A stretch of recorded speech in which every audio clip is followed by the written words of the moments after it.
जय हिंद दोस्तों, मैं सुरेंद्र कुमार। आज 14 सितंबर हिंदी दिवस के उपलक्ष्य में आप सभी का हार्दिक स्वागत, अभिनंदन व वंदन करता हूं। जैसा कि आप जानते हैं कि आज हिंदी दिवस है, तो हिंदी दिवस के शुभ अवसर पर आज हम आप सभी के लिए सामान्य हिंदी की कक्षाएं स्टार्ट करने जा रहे हैं।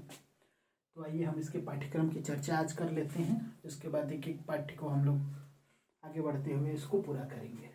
तो सामान्य हिंदी को सर्वप्रथम हम दो भागों में बांटकर इसकी चर्चा करेंगे। तो सबसे पहले होगा हिंदी व्याकरण।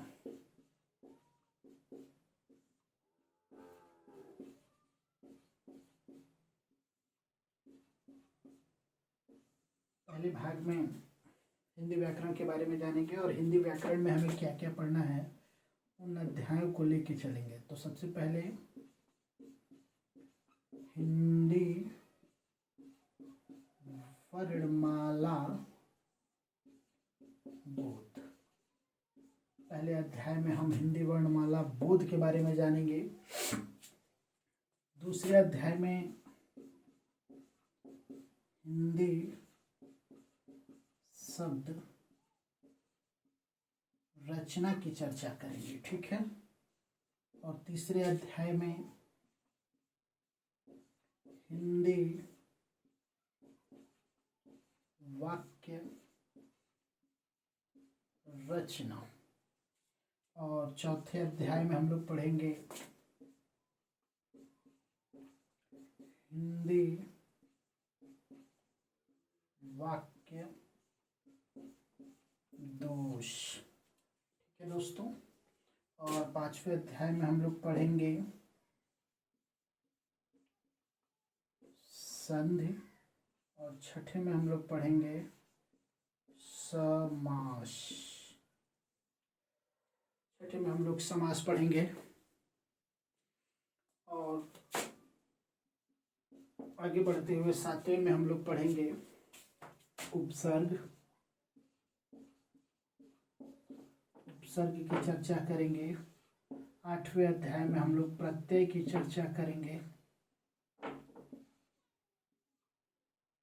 नौवें अध्याय में हम लोग पर्यायवाची की बात करेंगे। 10वें अध्याय में हम लोग विलोम शब्द की बात करेंगे।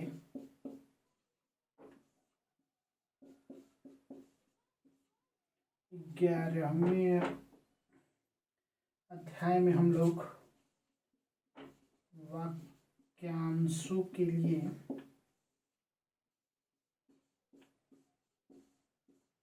एक शब्द, एक चैप्टर होगा वाक्यांशों के लिए एक शब्द। और 12वें अध्याय में हम लोग पढ़ेंगे तद्भव और तत्सम। तद्भव एवं तत्सम शब्द। तो इतना पहले आप नोट डाउन करिए, फिर मैं आगे बताता हूँ। अगर इधर का लिख लिया होगा आप लोगों ने तो मैं इसको मिटा देता हूँ और आगे के और जो अध्याय हैं मैं उनकी चर्चा करता हूँ। तो 13वें अध्याय में हम लोग पढ़ेंगे अनेकार्थी शब्द।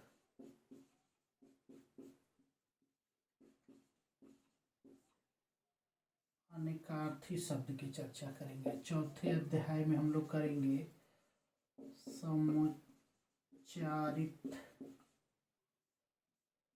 समान ढंग से उच्चारित होने वाले शब्दों की चर्चा करेंगे। और 15वें अध्याय में वाक्य के अंग की चर्चा करेंगे। वाक्य के अंग, वाक्य के अंगों की चर्चा करेंगे, जिसमें हम लोग संज्ञा,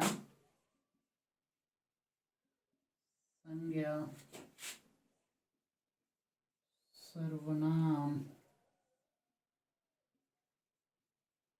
क्रिया, विशेषण इत्यादि के बारे में चर्चा करेंगे। और 16वें अध्याय में हम लोग वर्तनी दोष की चर्चा करेंगे और 17वें अध्याय में हम लोग कारक और उनके प्रयोग,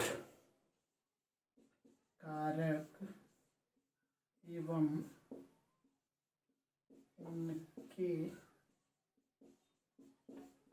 प्रयोग की चर्चा करेंगे। इतना नोट डाउन करिए। इसमें एक और बचा हुआ है, उसकी चर्चा कर लेते हैं। तो एक 18 नंबर का अध्याय हो जाएगा, विराम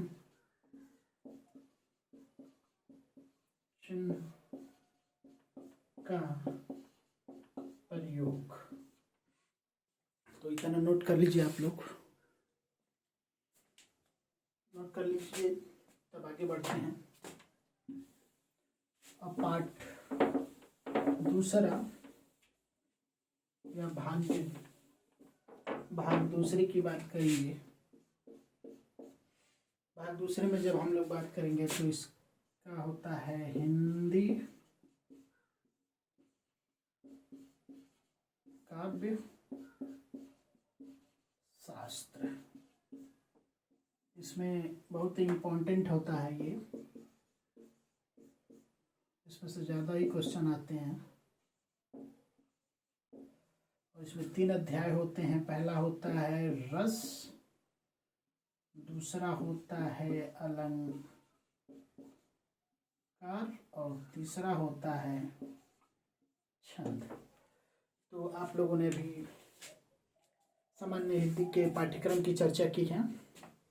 अब मैं आप लोगों से बारी बारी करके एक अध्याय को लूँगा और बारी बारी से पढ़ाऊँगा। धन्यवाद।